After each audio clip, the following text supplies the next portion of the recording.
Imagine, right now, you walked into a room and felt totally invisible. Maybe it was a lecture hall. Maybe it was a crowded train, or a waiting room, or a party where you didn't know anyone. You sat down. You looked around.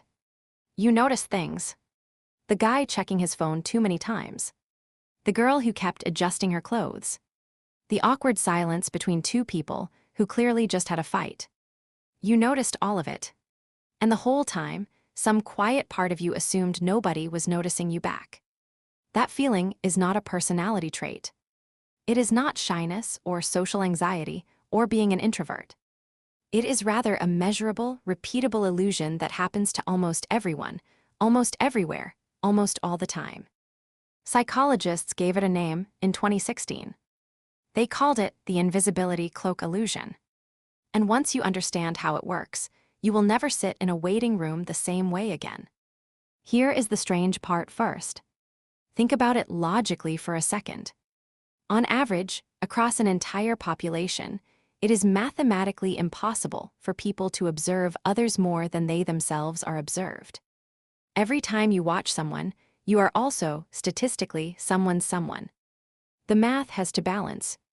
If everyone in a room is watching everyone else, then everyone in that room is also being watched, roughly the same amount. There is no way for the whole room to be full of observers and nobody being observed. And yet, almost nobody believes this about themselves. Almost everybody believes the opposite. That is the illusion. In 2016, researchers Erica Boothby, Margaret Clark, and John Barg at Yale set out to test this directly. Their method was very, very simple. They asked people, in a series of separate studies, to estimate how much they observed the people around them, compared to how much those people observed them. Not in the abstract. In real situations. Strangers sitting together in a waiting room.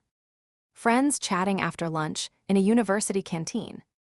People making eye contact on a busy campus walkway. Every single time, the pattern repeated.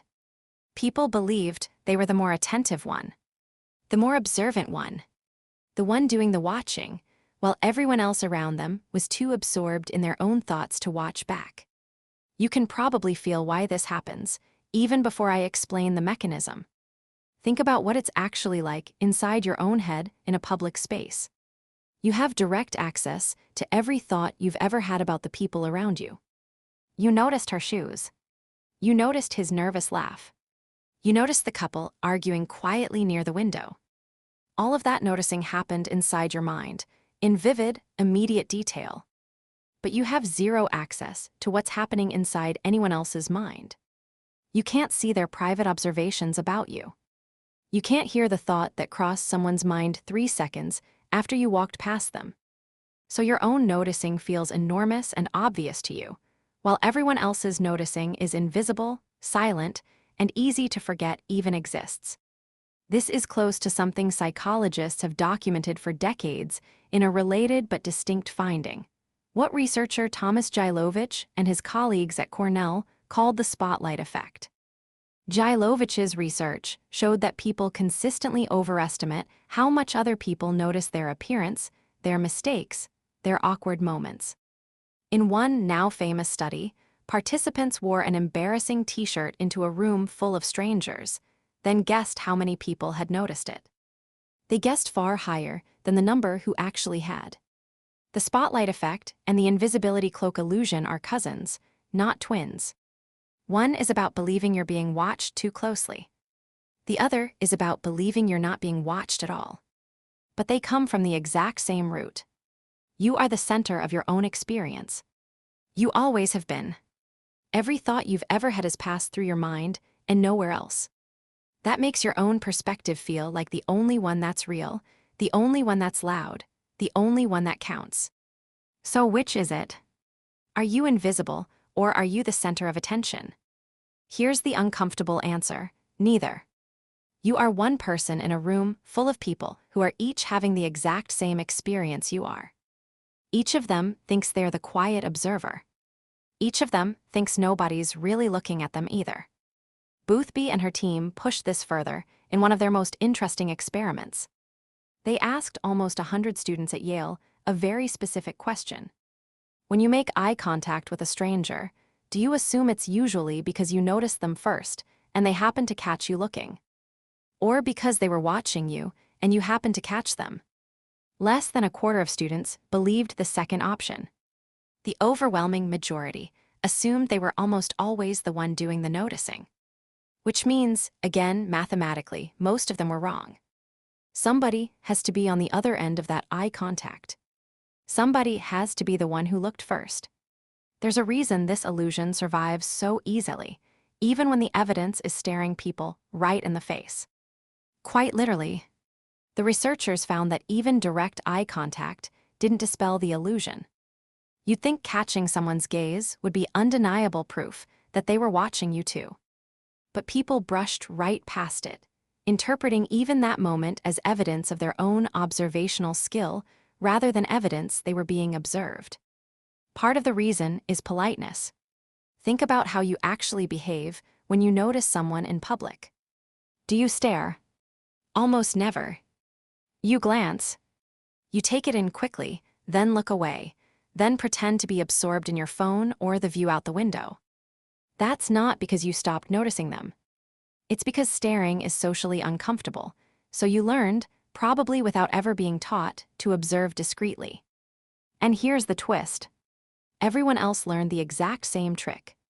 Which means the very evidence that would prove you're being watched, other people's glances, their quick assessments, their fleeting attention, is specifically designed by social convention to be invisible. Everyone is hiding their observations from everyone else, out of the same instinct toward politeness. So the illusion doesn't just survive.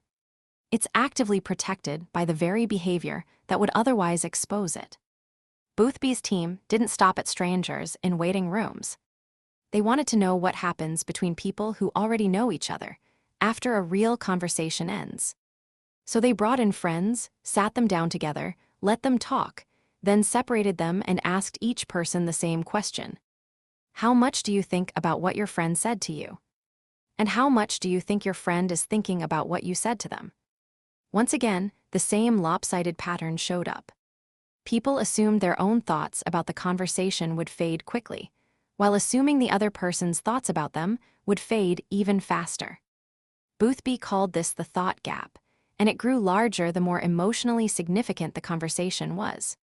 After an argument, after a vulnerable admission, after an awkward moment, both people tended to believe they were the only ones still replaying it later that night.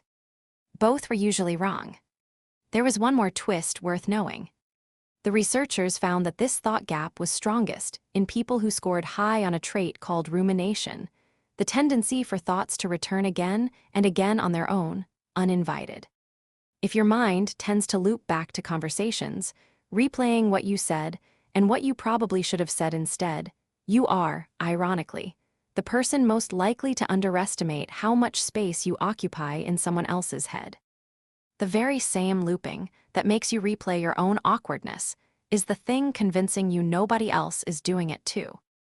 Now think about where all of this shows up in your actual life, not in a lab, but this week. A crowded lecture hall before an exam, where you're convinced everyone is too buried in their own notes to notice you fumbling for a pen. A video call where your camera is on and you're positive everyone's staring at the way you look, except when you check, half the tiles are people glancing at their phones, the same as you. A first day at a new class, a new office, a new city, where you feel like a ghost moving through a room full of people who already know each other.